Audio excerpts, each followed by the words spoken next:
Russian President Vladimir Putin, speaking on September 3 at the end of his official visit to China, delivered one of his most detailed remarks in recent weeks on the war in Ukraine, Russia's security concerns, and the possibility of direct talks with Ukrainian President Volodymyr Zelenskiy. Putin began by reaffirming a principle he has repeated many times, that while every nation has the sovereign right to decide its own security arrangements, that security cannot be achieved at the expense of another country, stressing that Ukraine's push for NATO membership directly threatens Russia's national interests.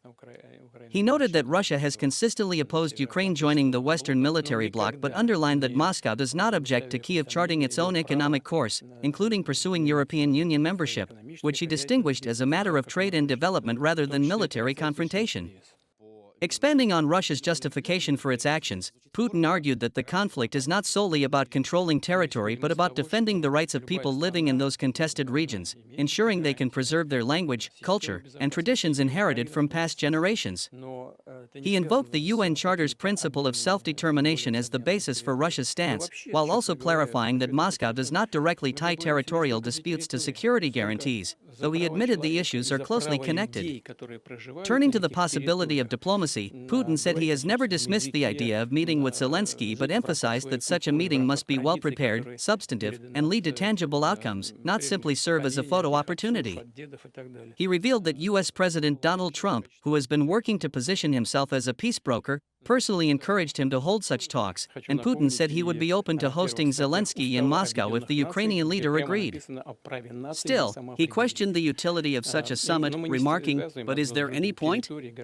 Let's see." Putin further outlined the conditions he believes would be necessary for progress: the lifting of martial law in Ukraine, the organization of new national elections, and a referendum on territorial questions in disputed regions. These proposals, however, directly clash with Kyiv's position, as Ukraine and its Western allies have repeatedly rejected any move that would legitimize Russia's 2022 annexation of 4 Ukrainian regions, a claim widely condemned as illegal and viewed by much of the world as a colonial-style war of conquest. Despite signaling some openness to dialogue, Putin's tone suggested that Moscow remains firm in its demands, framing the conflict not only as a matter of security but as a fight for cultural identity and the rights of Russian-speaking communities. His comments in China highlighted both the possibility of diplomatic engagement and the vast divide that continues to separate Russia and Ukraine, raising questions about whether meaningful negotiations are possible. While Trump's involvement adds another dimension to the search for peace, the Kremlin's conditions and Kyiv's refusal to concede sovereignty mean the path forward remains deeply uncertain, with the war showing little sign of ending soon.